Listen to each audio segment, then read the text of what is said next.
Então, eu queria falar um pouquinho com vocês sobre os detalhes dessa lei oral. Porque os detalhes são... Não pode cantar a música do Roberto Carlos, são detalhes tão pequenos, os detalhes são muito grandes.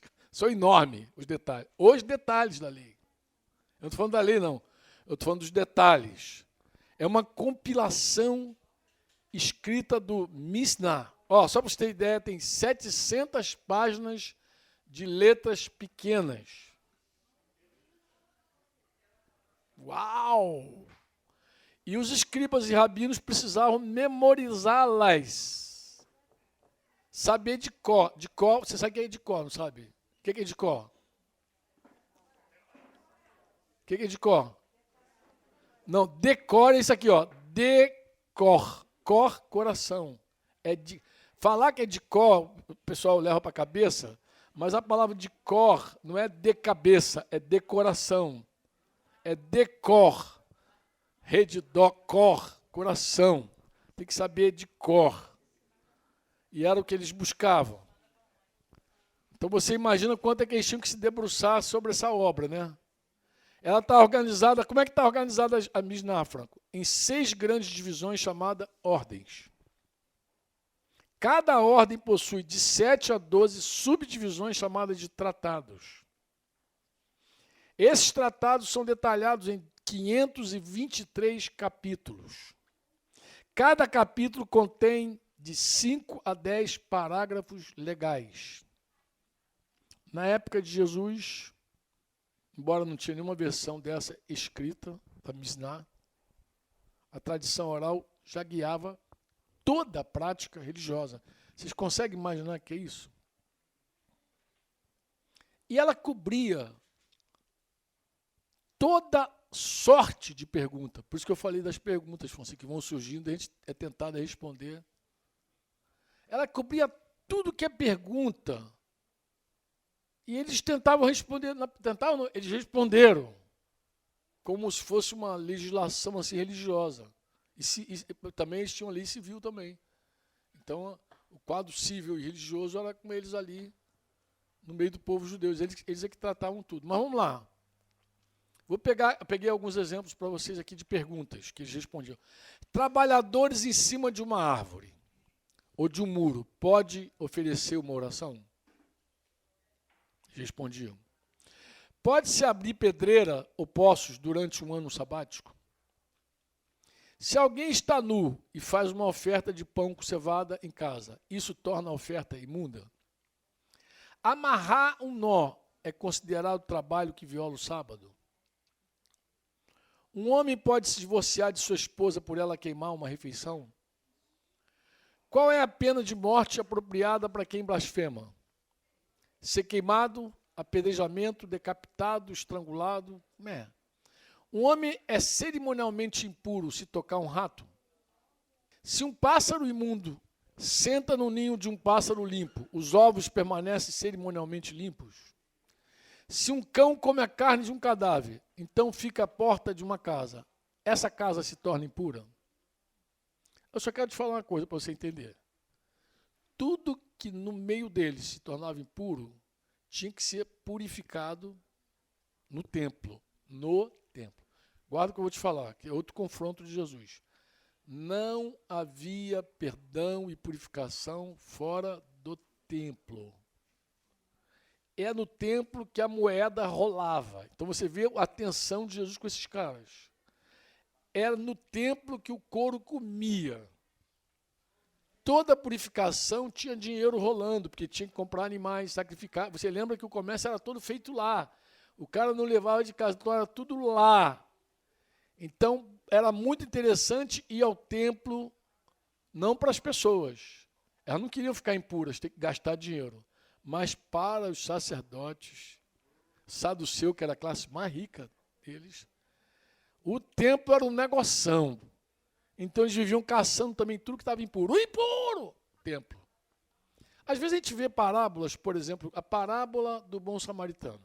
Está lá, 27 quilômetros de Jerusalém até Jericó, é uma descidinha que vai lá e tal. Aí passa um sacerdote, ele vem naturalmente do templo, terminou o turno dele, obviamente, está voltando para casa, e ele está ali, potoque, curioso. Por que eles vão para um caminho que é perigoso?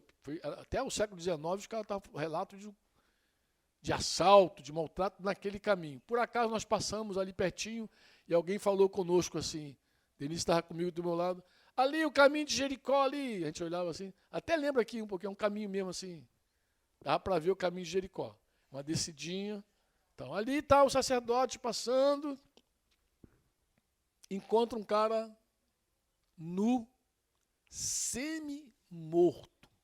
Para nós, em geral, para nós e para os pregadores. Os pregadores falam, indiferença, o cara não vê o outro, não cuida, não estende a mão, não abençoa, não ama, não sei o quê, seu religioso, seu fariseu, é sacerdote. Vai. Mas a grande real é a seguinte, vamos lá, o cara está nu e semi-morto, o cara tem vários problemas aqui. Primeiro, nu, eu não sei se ele é judeu, porque a roupa não diz se ele é judeu. Então, eu não sei se eu vou tocar no gentio. Cadáver, nem pensar em chegar perto. Eles já tinham estabelecido que 4 côvados, côvado é essa distância aqui, do dedão aqui, 4 côvados de distância, se alguém se aproximasse de um morto, 4 côvados, está lá o sacerdote, ele era cerimonialmente considerado impuro. Imagina um sacerdote impuro. E o cara estava nu, não sei se é judeu, e semi-morto. Vai que está morto. Então, o cara nem falava nada, porque se o cara falasse pelo sotaque, pelo idioma, o cara dizia, é meu conterrâneo. Então, ele não tem...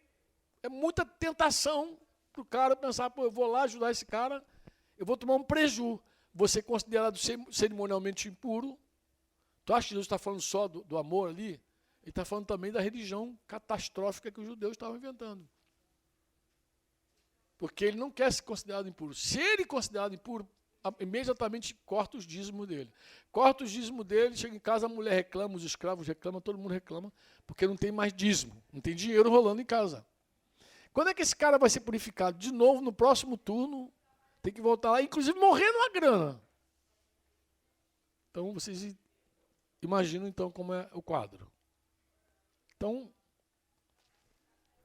algumas perguntas como essas que eu citei aqui, elas eram explicadas na tradição oral.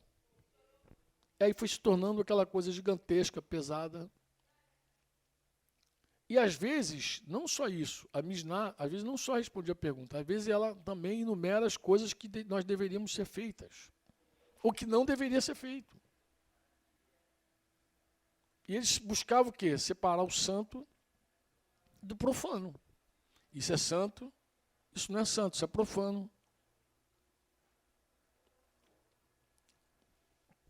Eu queria ver com vocês um pouquinho da diferença entre os fariseus e saduceus, tá?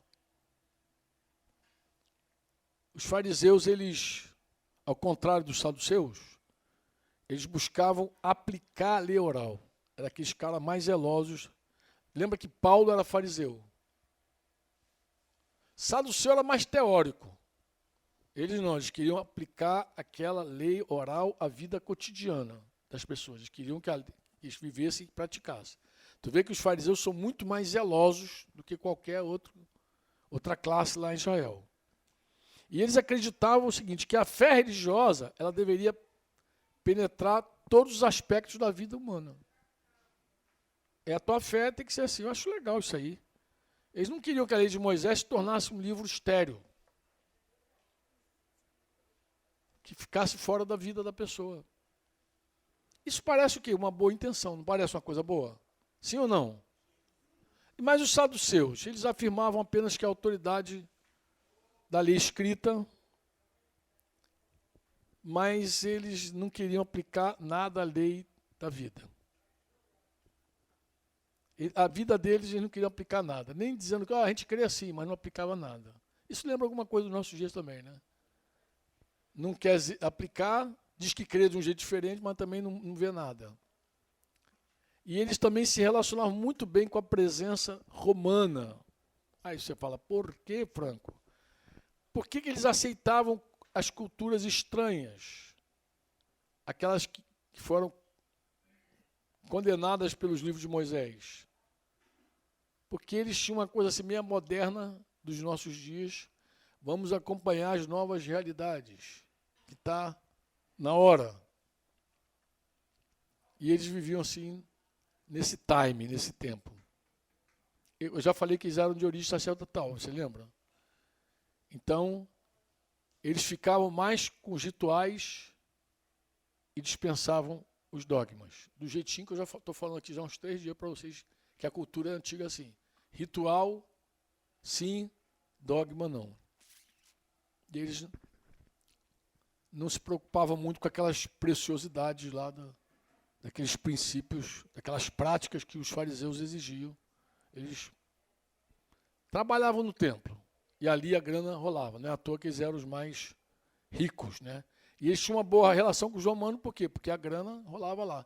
Os essênios eram também sacerdotes, mas eram sacerdotes encavernados. Vou fazer aqui uma analogia, aproveitar a carona aqui de Cabo Frio, aqui, que esses dias, pensando sobre esses caras, me veio à mente.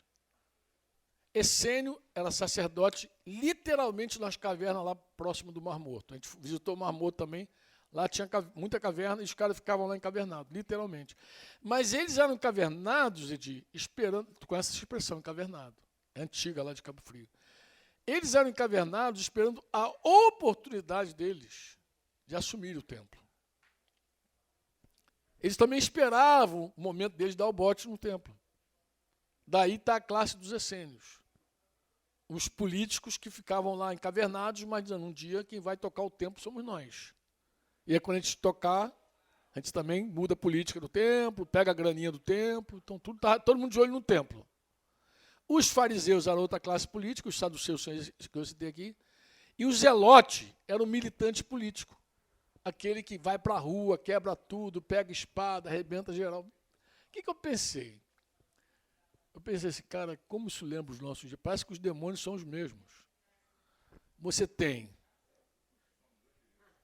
os encavernados, aqueles caras que abandonaram, é o chamado desigrejado, fica metendo pau na igreja, lá de dentro das caverninhas, jogando pau na igreja, mas no fundo também eles querem liderar pessoas, eles também querem ter as ovelhinhas deles lá, os discipulinhos dele. Diz que não tem líder, mas quer liderar a gente. Inclusive, eles lideram gente dizendo que não tem líder. Olha que coisa louca. Eles dizem que a igreja não tem líder, que todo mundo é igual, mas eles são líderes daqueles caras. Vê se eles não lideram. Vai checar de pertinho se esses essênios não lideram. Eles lideram. Pô. Não, que aqui não tem dízimo. Mas eles têm um jeitinho deles de receber o dinheirinho. Ó, um irmão muito querido, não vou falar o nome que ele está gravando, me falou esses dias que conheceu um cara que diz-se descrente, é um coach de sucesso aí no meio da galera.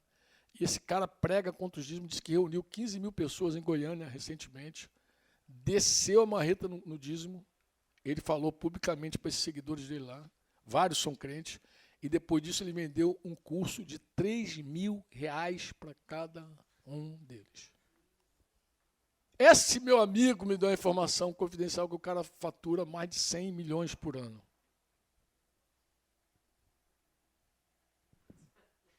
Mas desce o couro no dízimo. Então tu vê que sempre tem os essênios. Sempre tem essa classe descendo o couro na igreja, mas está ali esperando a hora de dar o bote, porque alguma coisinha eles querem também.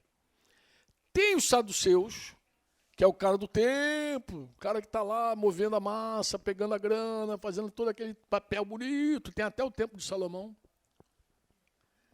Tem um grupo de fariseus também, que você vê um legalismo bárbaro, desassociado de verdade da palavra, que agrega coisas que nem eles carregam com o dedo, como a irmãzinha aqui de Alagoas disse, coloca julgo que eles não querem carregar, começa a botar coisa nas pessoas que eles não querem.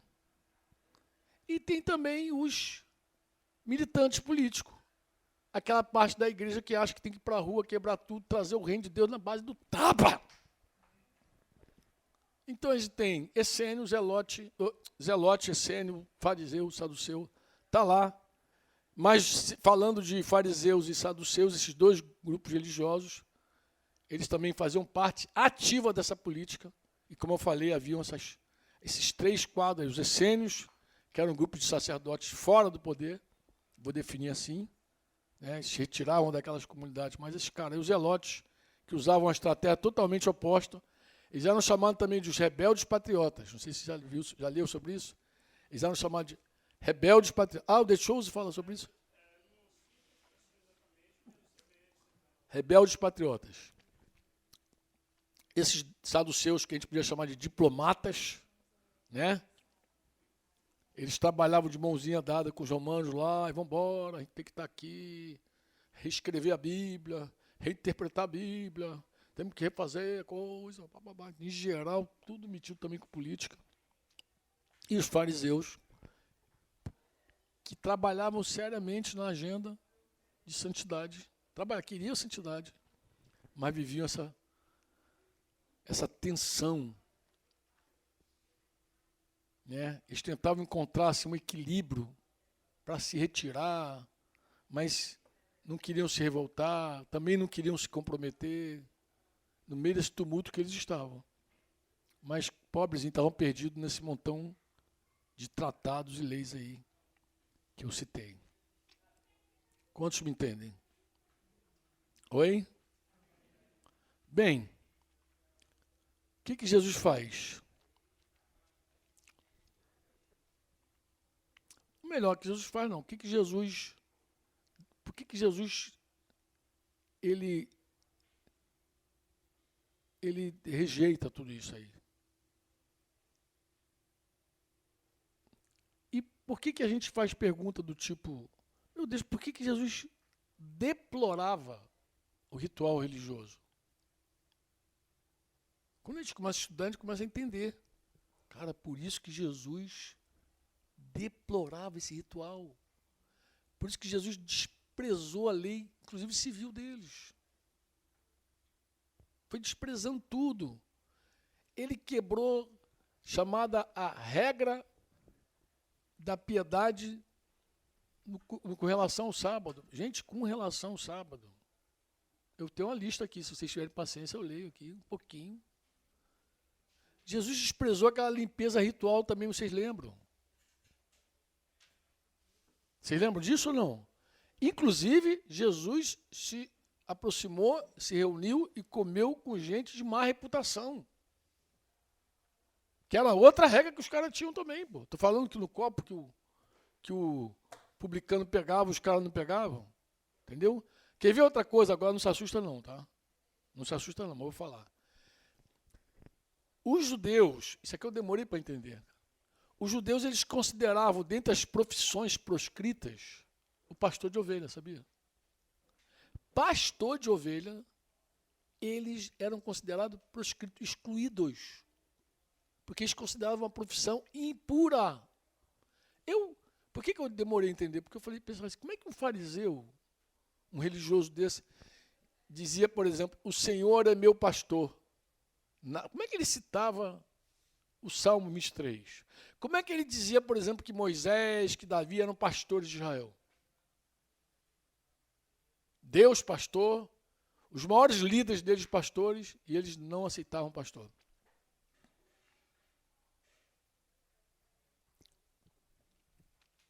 Imagina, mano, eles detalhando cada explicação. Tem gente que gosta disso, né? Nos mínimos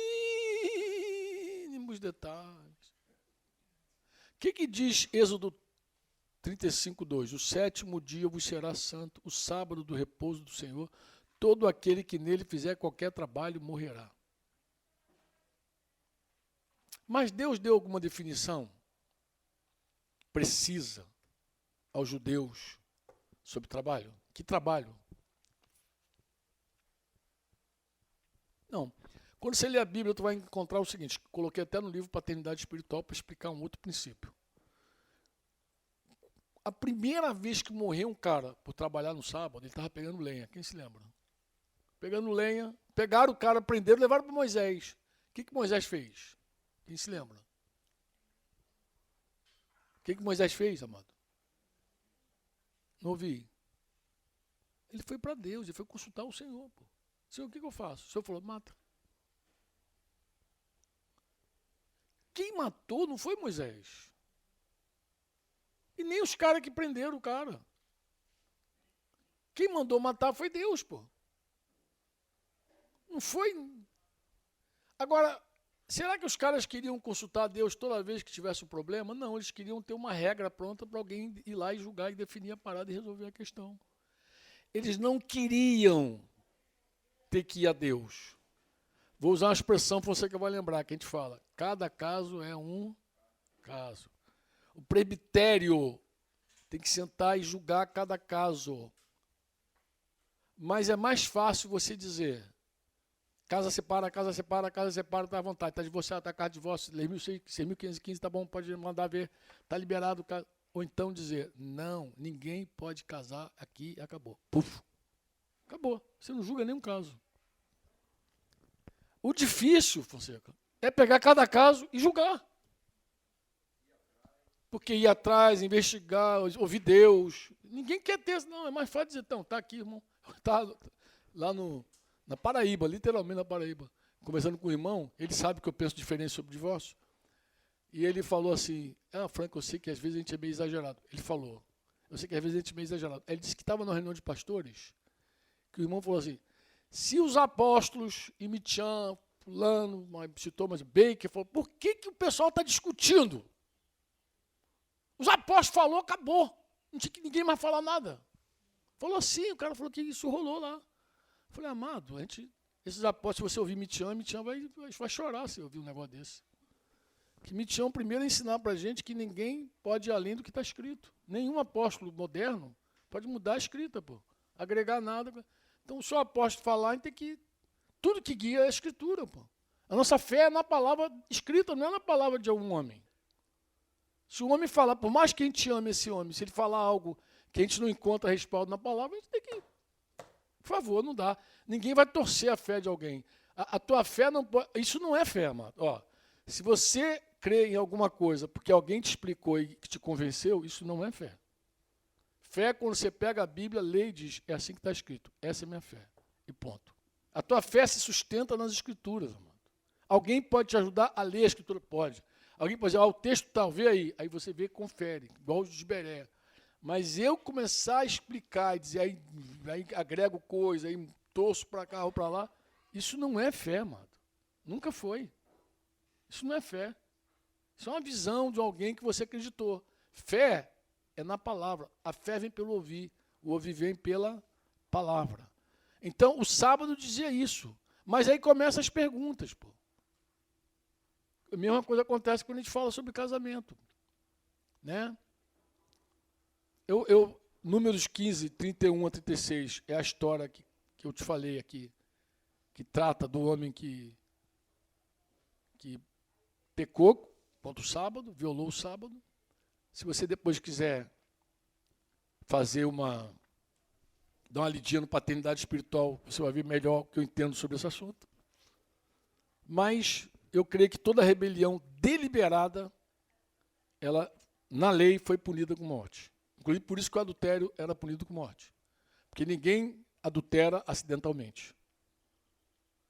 Os demais pecados levavam o animal lá e sacrificava, levava o animal lá e sacrificava. Mas aquilo que era rebelião deliberada contra Deus, eles diziam, não leva animal, mata a pessoa. Era uma coisa deliberada, não era acidental. Se você matasse alguém acidentalmente que tinha, você podia ir para a cidade de refúgio, você podia escapar. Você matou sem querer. Não foi um homicídio culposo, né? Não foi doloso. Então, sem querer, então você tinha como escapar. Mas tudo que era intencional, não tinha como. Então, toda rebelião intencional era assim. Mas vamos lá. Vamos fazer algumas perguntinhas aqui, né? Sobre o sábado. Só sobre o sábado. Dá tempo ainda ou não? Eu acredito que qualquer judeu, israelita razoável, ele iria chegar a uma conclusão de que tinha coisas que era trabalhar e que não era trabalhar. Eu acho que qualquer um, naturalmente, diz, isso aqui é trabalho, isso aqui não é trabalho. Mas vamos lá, vamos ver as perguntas que eles estavam dispostos a responder e responderam. Fazer uma caminhada no sábado é trabalho? Escrever uma carta no sábado cuidar de uma pessoa ferida, tomar banho, jogar uma pedra. Será que alguma dessas coisas é considerada trabalho? O que vocês acham? Hein? Alguém diz, talvez toda, talvez nenhuma. Quem é que pode saber nada disso? Mas os intérpretes da lei, eles diziam exatamente, respondiam cada pergunta dessa. Por isso que deu aquele livro mais grosso que os advogados conhecem. Né?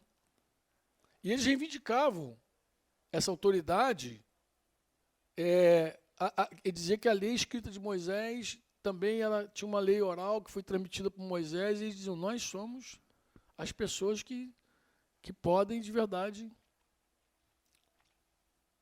dar resposta. Eu vou ler aqui para vocês alguma coisa. Por exemplo, se o cara quiser jogar uma pedra no sábado, é pecado? O que você acha? Eu vou ler o que eles tinham na mente, tá? Que eles diziam que era. Aquele que jogar um objeto a uma distância superior a 4 côvados, 1, 2, 3, 4, transgrediu o sábado. Contudo, caso jogue um objeto dentro do espaço de 4 côvados e ela rolar além, não viola o sábado. Mas se lançar um objeto além de 4 côvados e ele rolar de volta a essa distância, ele é culpado. Em contrapartida, aquele que arremessa um objeto 4 côvados para dentro do mar está isento da transgressão do sábado.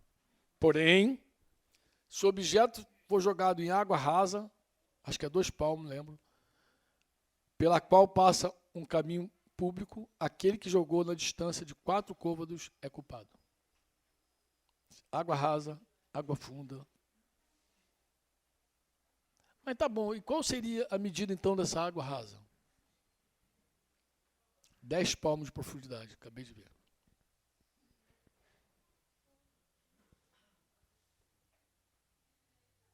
Alguém, inclusive, tinha que ir lá medir. Pegar uma varinha, medir para 10 palmos, pegar a varinha e botar.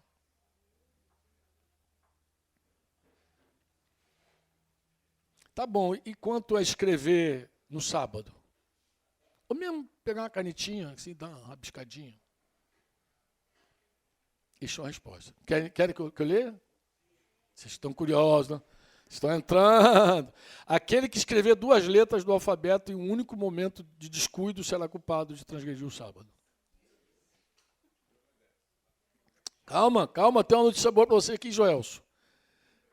Aqui, ó, se escrever com sangue, água, leite, mel, suco de fruta, poeira da rua, ou qualquer coisa que não deixe marca duradoura, estará isento da violação.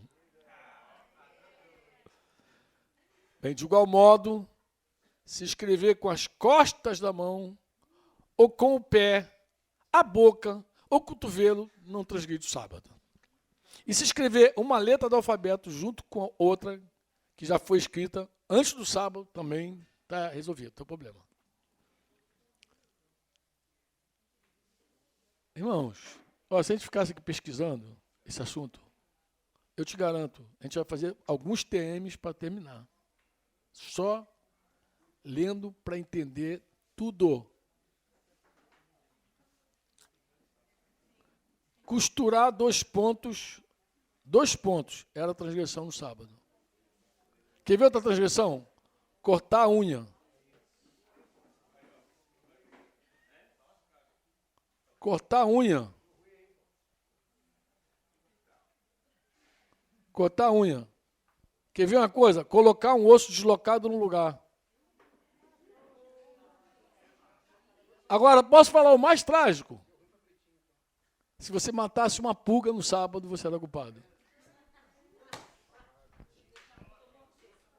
Tinha que deixar a pulga te sugar tudo, o sangue todo.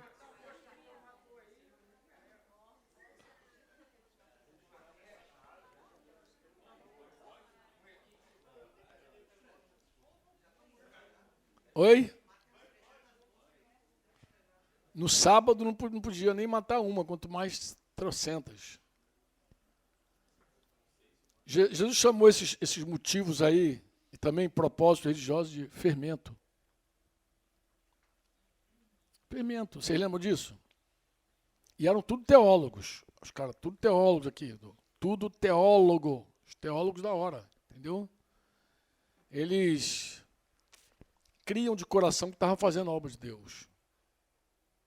Eles não achavam que estavam fazendo, eles achavam que estavam fazendo a obra de Deus. Eles estavam crendo nisso. Mas o que Jesus revela? Que na verdade eles não estavam fazendo a obra, eles estavam indo contra Deus. Deus está falando, vocês estão trabalhando contra. Vocês corromperam o pensamento de vocês e o pensamento do povo também, com esse fermento mau. Vocês corromperam. Mas, Franco, o que exatamente esse fermento dos escribas e fariseus, o que era exatamente isso? Você lembra de Mateus 16,6? Jesus disse assim, fiquem atentos e tenham cuidado com o fermento dos fariseus e dos saduceus. Também Jesus chamou esse fermento de fermento da hipocrisia, Lucas 12:1. Eu gosto muito do capítulo 12. Lembra disso? Acautelai-vos lá.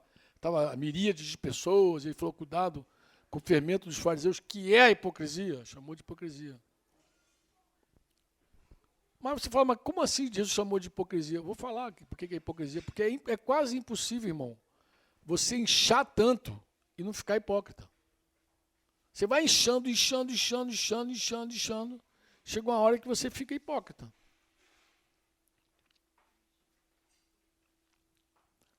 Vou dar outro dado para você, da Mishnah. Contém 240 parágrafos sobre o comportamento no sábado. Um parágrafo enumera 39 tipos de trabalhos proibidos.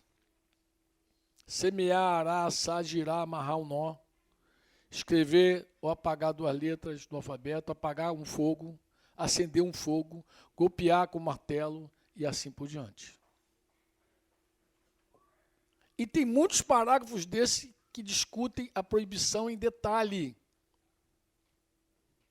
Quer um exemplo disso? Os caras que guiavam camelo e os marinheiros, por exemplo, não podiam amarrar nós no sábado. Os nós para a rede de cabelo das mulheres, que tinha aquela redinha. Sandálias e cintos. Isso aí era permitido. Então, é coisa interessante. Eu não sei por que as mulheres estavam isentas e podiam dar nó. Como é que elas faziam?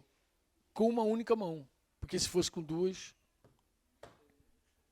Então, as mulheres ficaram craques em dar nó com uma mão.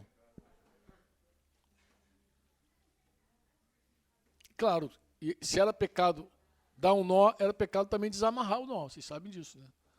Desamarrar não podia.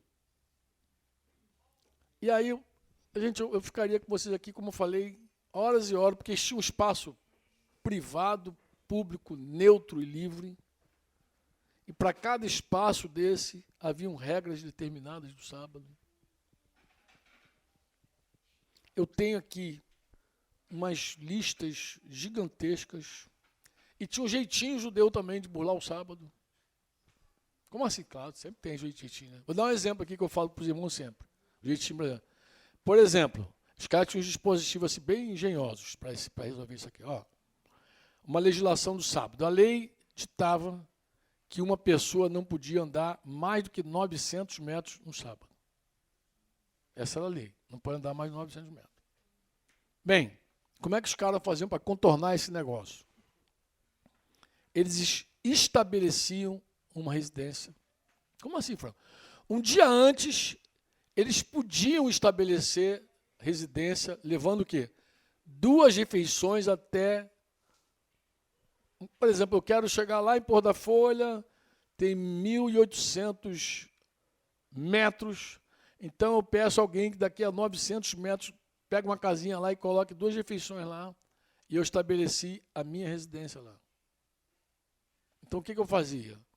No sábado, eu andava até a minha residência, comia um pouquinho e andava mais 900 metros. Podia fazer assim.